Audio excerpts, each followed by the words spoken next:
chỉ có con tăng mua nữa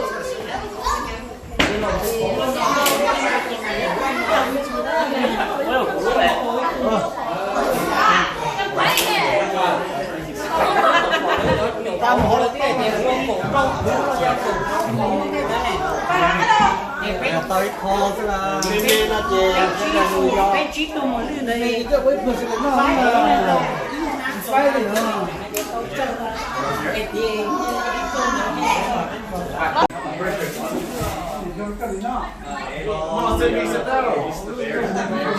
nó bột chi đó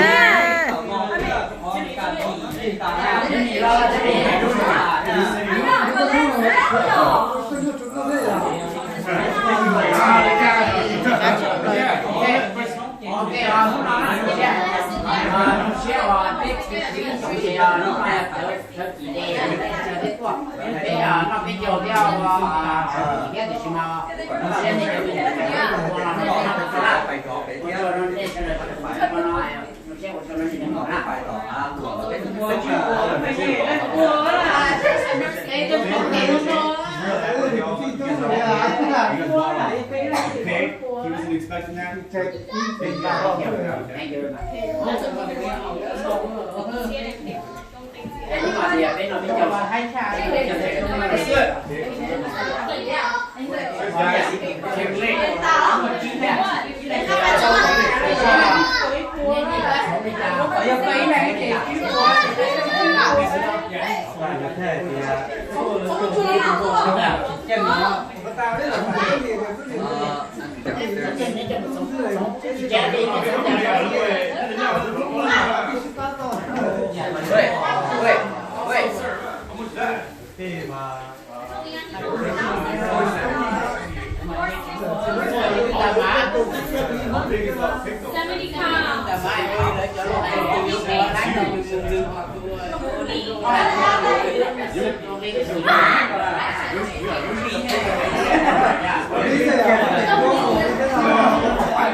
nó phải cho cùng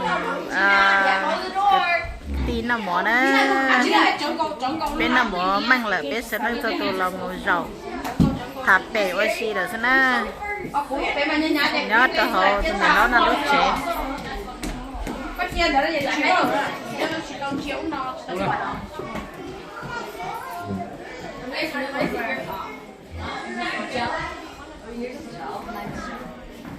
Guys, what did you choose?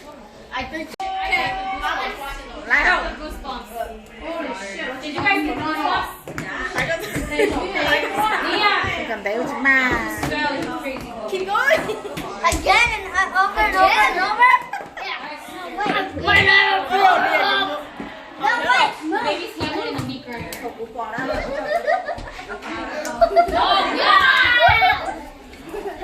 they have a handshake chúng ta look at this